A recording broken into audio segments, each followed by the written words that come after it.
ये तो सभी जानते हैं कि शनिदेव हनुमान जी की पूजा से प्रसन्न होते हैं। हनुमान भक्तों को शनिदेव परेशान नहीं करते हैं। यही कारण है कि शनि की दृष्टि से बचने के लिए हनुमान जी की पूजा करने की सलाह दी जाती है।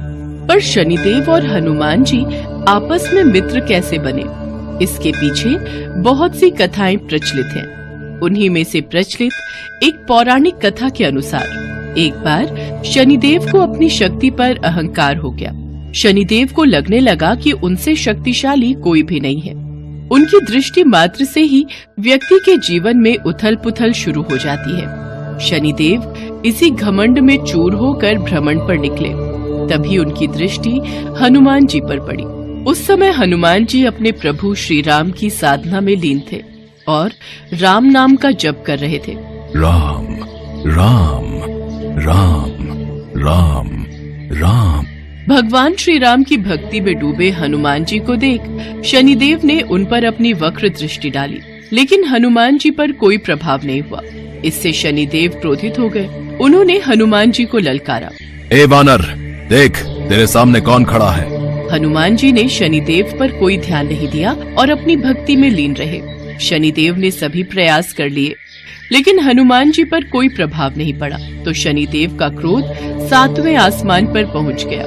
तनाव और गुस्से में आकर शनिदेव ने एक बार फिर प्रयास किया और बोले, ए वानर, आंखें खोल। मैं शनिदेव तुम्हारी सुख शांति को नष्ट करने आया हूँ। इस संसार में ऐसा कोई नहीं जो मेरा सामना कर सके। क्या तुम मुझ जैसे शक्तिशाली को देखकर बिल्कुल भी विचलित नहीं हो रहे? तुम मेरी शक्तियों को नहीं जानते हो। शनिदेव को ये विश्वास था कि ऐसा करने से हनुमान जी भयभीत हो जाएंगे और क्षमा मांगेंगे, लेकिन ऐसा कुछ भी नहीं हुआ। बहुत प्रयास करने पर हनुमान जी बहुत ही सहज भाव से बोले, महाराज, आप कौन हैं और इस तरह से कोलाहल करके मेरी पूजा में विघ्न क्यों डाल रहे हैं? मैं तुम्हें अपना परिचय पहले ही दे चुका हूँ, पर शायद तुमने ध्यान नहीं दिया। अब तुम्हें इसका दंड अवश्य मिलेगा। मैं अभी इसी समय तुम्हारी राशि में प्रवेश करने जा रहा हूँ, तब समझ में आएगा कि मैं कौन हूँ। हे शनिदेव, आप कहीं और जाएं और मुझे अपने प्रभु का स्मरण करने दें। कृपया करके मेरी साधना में विघ्न उत्पन्न करने की चेष्टा न करें। हनुमान जी की ये बात सुनकर शनिदेव का क्रोध और बढ़ गया। उन्होंने हनुमान जी की भुजा पकड़ ली और अपनी तरफ खींचने लगे। हनुमान जी को लगा जैसे उनकी भुजा को किसी ने दहकते अंगारों पर रख दिया हो। उन्होंने तुरंत एक झटके से अपनी भुजा को शनिदेव की पकड़ से छुड़ाया। इसके बाद शनिदेव ने विकराल रूप धारण कर उनकी दूसरी बाह को पकड़ने की कोशिश की, तो हनुमान जी को भी क्रोध आ गया और उन्होंने अपनी पूंछ में शनिदेव को लपेट लिया। मैंने आपसे कहा था कि आप मेरी पूजा में विघ्न न डालें, पर आपने मेरी बात को नहीं सुना। अब जब तक मैं प्रभु श्री राम की आराधना करता हूँ, तब तक आप मेरी पूंछ से बंधे रहेंगे, ताकि आप मेरी पूजा में विघ्न न डाल सके। ए वानर, तुम तो क्या, तुम्हारे प्रिय श्री राम भी मेरा कुछ नहीं बिगाड़ सकते। शनिदेव की ये बात सुनकर हनुमान जी को अत्यंत क्रोध आ गया और वो शनिदेव को पूंछ में लपेटकर पहाड़ों और वृक्षों पर खूब उठा उठाकर पटकने और रगड़ने लगे। इससे शनिदेव की हालत खराब हो गई। अंत में शनिदेव को अपनी गलती का एहसास हुआ और वो हनुमान जी से बोले, दया करे वानर राज, मुझे अपनी गलती का एहसास हो गया है, मुझे क्षमा करें। भविष्य में मैं आपकी छाया से भी दूर रहूंगा। हे शनिदेव, आपको मेरी छाया ही नहीं, मेरे भक्तों की छाया से भी दूर रहने का वचन देना होगा। मैं वचन देता हूँ, जो भी भक्त आपकी पूजा अर्चना करेगा, उसको मेरे कारण कभी भी कोई हानि नहीं होगी। मेरे घाव बहुत पीड़ा दे रहे हैं। हे शनिदेव, घबराइए नहीं, ये घाव मेरे दिए हुए हैं, इसलिए इन घावों की पीड़ा भी मैं ही दूर करूंगा। आप यहाँ विराजिए, मैं आपके घावों पर ये सरसों का तेल लगा देता हूँ, इससे आपके घाव बिल्कुल ठीक हो जाएंगे। हनुमान जी ने शनिदेव के घावों पर सरसों का तेल लगाया, जिससे शनिदेव को आराम मिला और देखते ही देखते उनका पूरा दर्द खत्म हो गया। हे वीर हनुमान, आज आपके द्वारा लगाए सरसों के तेल ने मेरी सारी पीड़ा हर ली। भविष्य में जो भी भक्त शनिवार के दिन मुझ पर तेल चढ़ाएंगे, मैं उनके जीवन की सारी पीड़ा हर लूंगा। मुझ पर शनिवार को तेल चढ़ाने वाले भक्तों के जीवन के सारे दुख दूर हो जाएंगे। अपने मित्र शनि की भूल को क्षमा कर दीजिए, मैं आपको अपने हृदय से लगाना चाहता हूँ। हनुमान जी मुस्कुराए और शनिदेव के हृदय लग गए। उसी दिन से शनिदेव और हनुमान जी में मित्रता हो गई। तब से शनिवार के दिन शनिदेव पर तेल चढ़ाने की परंपरा बन गई। शनिवार के दिन हनुमान जी की पूजा का भी बहुत महत्व है। कहा जाता है कि शनिवार के दिन हनुमान जी की पूजा करने से शनिदेव प्रसन्न होते हैं और भक्तों पर हनुमान जी और शनिदेव दोनों की कृपा बनी रहती है।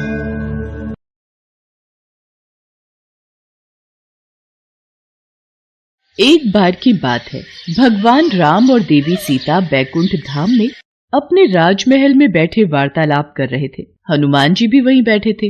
वार्तालाप के बीच में माँ सीता भगवान राम से बोली, प्रभु, बहुत समय से धरती का चित्रण नहीं देखा। पृथ्वीवासी सब प्रकार से कुशल मंगल तो है ना? मैं सोच रही थी एक बार धरती का चित्रण मेरे समक्ष अंकित कर देते तो मैं धरती वासियों का हालचाल जान लेती। देवी सीता, आपको चिंतित होने की आवश्यकता नहीं है। मैं अभी आपको धरती का चित्र दिखाता हूँ। भगवान राम ने हवा में हाथ उठाया और धरती का चित्रण उनके समक्ष आ गया। धरती पर मनुष्य, जीव जंतु सब दिखाई देने लगे। उन्हीं के बीच हनुमान जी की नजर राम मंदिर में बैठे एक पंडित पर गई। राम सिया राम, सिया राम जय जय राम। राम सिया राम, सिया राम जय जय राम। हे प्रभु, हनुमान जयंती उत्सव आने वाला है। इस बार भक्तों का चढ़ावा आ जाए तो मुखिया जी मुझे अच्छे पैसे दे देंगे, वरना भक्तों का चढ़ावा कम आता है तो मुखिया जी भी पैसे देने में बहाना करते हैं। किस सोच में डूबे हो पंडित जी? क्या विचार किया है? हनुमान जयंती पर ऐसा क्या प्रस्तुत करोगे ताकि भक्तों की भीड़ लगी रहे? देखो पंडित जी, अब ये कथा कीर्तन सुनने कोई नहीं आता। एक दो भक्तों से कितना चढ़ावा इकट्ठा हो जाएगा ये आप भी जानते हो। और अगर इस हनुमान जयंती पर ज्यादा चढ़ावा नहीं आया तो फिर मुझे कुछ और ही सोचना होगा। वैसे भी आपकी उम्र हो चली है, अब आप राम मंदिर की जिम्मेदारी नहीं संभाल पाओगे। मुखिया जी, ऐसा न कहिए। गांव में राम मंदिर की पूजा करते हुए मुझे कई वर्ष बीत गए हैं और इसी मंदिर के कार्यभार के सहारे मेरा परिवार चलता है। लक्ष्मी बिटिया की शादी की बात पक्की कर दी है। अचानक ये मंदिर का कार्य छूट गया तो लक्ष्मी की शादी कैसे कर पाऊंगा? ठीक है, फिर हनुमान जयंती उत्सव आने तक ऐसी रौनक लगाना कि भक्तों की भीड़ दिन रात राम मंदिर में आती रहे। मंदिर में हनुमान जी की सोने की मूर्ति लगवानी है। इसके अलावा जितना चढ़ावा आएगा कार्य उतनी जल्दी संपन्न होगा। हे बजरंगबली, अब मैं क्या करूं कि राम मंदिर में भक्तों की भारी भीड़ उमड़ पड़े। हनुमान जयंती को तो अब आप ही कुछ कीजिए, मेरी सहायता कीजिए बजरंगबली। प्रभु, मुझे लगता है पुत्र हनुमान को सहायता के लिए जाना चाहिए।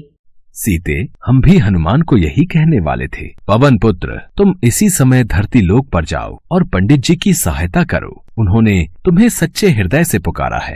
ठीक है प्रभु, मैं इसी समय धरती लोक पर पहुंच जाता हूँ। हनुमान, तुम्हें साधारण मनुष्य की भांति ही पंडित जी की सहायता करनी होगी और आवश्यकता पड़ने पर ही अपनी शक्तियों का उपयोग करना। श्री राम और माता सीता की आज्ञा पाकर हनुमान जी मनुष्य रूप में धरती लोक में पंडित जी के पास पहुंचे। जय श्री राम पंडित जी, मैं बड़ी दूर से आया हूँ। क्या कोई काम मिलेगा? आपकी अति कृपा होगी। काम? इस मंदिर में तुम्हें काम तो दे दूं, पर मेरे पास इतनी धनराशि नहीं कि तुम्हें तनख्वाह दे सकूं। पंडित जी, काम के बदले में आप मुझे रोजाना मंदिर के चढ़ावे के फल खाने को दे दिया करना। मेरे लिए वही काफी है। इसे काम पर रख लेता हूँ। मंदिर के कार्य में मेरी सहायता करेगा तो मुझे भी सहारा मिलेगा। अब ठीक है, तुम आज से ही मंदिर की साफ सफाई और पूजा की व्यवस्था का कार्य कर दिया करना। हनुमान जी मंदिर का सारा कार्यभार संभालने लगे। पंडित जी बदले में हनुमान जी को भगवान राम के प्रसाद में चढ़े फल खाने को दे दिया करते। हनुमान जी के आ जाने से पंडित जी को भी सहारा हो गया था। एक सुबह जब पंडित जी कथा कर रहे थे, हनुमान जी अपने असली रूप में आ जाते हैं और मंदिर में भजन गाते हुए नृत्य करने लगते हैं। आते जाते भक्तों की भीड़ लगनी शुरू हो जाती है। भक्त मंदिर में चढ़ावा चढ़ाकर और आशीर्वाद लेकर हनुमान जी के भजन और कीर्तन नृत्य का आनंद ले रहे थे। ये सदानंद बजरंगबली की वेशभूषा पहनकर कितनी सुंदर झांकी प्रस्तुत कर रहा है। भक्त भी सदानंद को हनुमान जी के रूप में देखकर खुश हो रहे हैं। अब तो हनुमान जी पंडित जी के साथ मंदिर में अपने असली रूप में भजन कीर्तन करते और भक्त झांकी को देखकर खूब आनंद लेते। धीरे धीरे मंदिर में भक्तों की भीड़ लगने लगी और हनुमान जयंती उत्सव आते तक मंदिर में बहुत मात्रा में चढ़ावा आ गया। अरे वाह पंडित जी, इस बार तो कमाल हो गया। इस बार तो मंदिर में अच्छा चढ़ावा चढ़ा है। अब मंदिर की मूर्ति की स्थापना भी हो जाएगी। मुखिया जी, ये सब कार्य सदानंद के कारण परिपूर्ण हुआ। सदानंद ने हनुमान जी की वेशभूषा पहनकर मंदिर में बहुत ही सुंदर नृत्य और भजनों से भक्तों के बीच रौनक लगाई। फिर तो बहुत अच्छी बात है सदानंद। इस हनुमान जयंती पर महाकीर्तन में ऐसी ही वेशभूषा में कार्यक्रम प्रस्तुत करना। हनुमान जयंती उत्सव का दिन आ गया। हनुमान जी खूब नृत्य कर रहे थे। तभी आओ वीर सिंह, सुमित्रा, अच्छा हुआ आज तुमने वीर सिंह को भी उत्सव का न्योता दे दिया। पंडित जी, ये मेरा साला है। हनुमान जी की सोने की मूर्ति स्थापना में आज इसके भी शुभ हाथ लग जाएंगे। जीजा जी, हनुमान मूर्ति तो काफी भारी बनवाई है, बड़ी महंगी रही होगी। साले साहब, ये मूर्ति मंदिर के चढ़ावे में आए पैसों से बनी है। ये मंदिर की अमानत है, काफी पहुंचे हुए सुनार ने बनाई है। आओ स्थापना करते हैं। राम मंदिर में हनुमान जी की सोने की मूर्ति स्थापित हो जाती है और खूब धूमधाम से हनुमान जयंती का उत्सव होता है। पर अगले दिन, हे राम, हनुमान जी की मूर्ति कहाँ गई? मंदिर से मूर्ति चोरी हो गई। जीजा जी, हो ना हो, यह हनुमान जी की सोने की मूर्ति पंडित जी ने ही चुराई है और उनकी बेटी का ब्याह है और उन्हें पैसों की जरूरत है। तुम ठीक कह रहे हो वीर सिंह। पंडित जी को जब पुलिस पकड़ कर ले जाएगी तभी वो सच बोलेंगे। ऐसे उनके मुंह से सच नहीं निकलेगा। पुलिस को बुलाओ, पंडित को गिरफ्तार करेगी। इंस्पेक्टर साहब, असली चोर पंडित जी नहीं, मैंने ही मंदिर से मूर्ति चोरी की है। आप मुझे गिरफ्तार कीजिए, पंडित जी को नहीं। अरे सदानंद, तू ये क्या कह रहा है? तू ये सब क्यों कह रहा है? तू ये सब क्यों कर रहा है? इस चोर ने अपना गुनाह खुद ही कबूल कर लिया है। अरे गिरफ्तार कर लो इसे कड़ी से कड़ी सजा देना इंस्पेक्टर साहब। इसने चोरी की है, वो भी हनुमान की मूर्ति की। अच्छा हुआ चोरी का इल्जाम उस सदानंद पर आ गया। अब मैं इस मूर्ति को बेचकर ढेरों पैसा कमाऊंगा। अरे कौन है? कौन है? अरे ये कौन मुझे थप्पड़ मार रहा है? कोई सामने क्यों नहीं आता?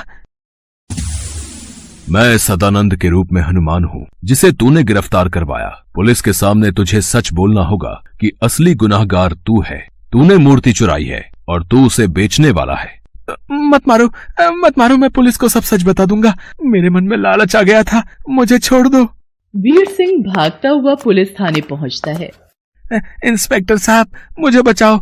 सदानंद मतलब हनुमान जी मुझे पीट रहे हैं। मैं अपना गुनाह कबूल करता हूँ। मैंने ही हनुमान जी की मूर्ति चुराई है। वो तो बात सही है, पर तेरा दिमाग खराब हो गया है के? हैं? सदानंद तो सामने देख, जेल में बैठा है। वो तेरे पास कैसे आ सकता है? नहीं इंस्पेक्टर साहब, वो मेरे पीछे ही खड़ा है। वो मुझे पीट रहा है। मुझे जल्दी से जेल में बंद कर दो। मैंने अपना गुनाह कबूल कर लिया है। इतनी देर में पंडित जी और मुखिया भी गांव के सभी लोगों के साथ पुलिस स्टेशन पहुंचते हैं। इंस्पेक्टर साहब, सदानंद ने कोई चोरी नहीं की, इसे छोड़ दीजिए।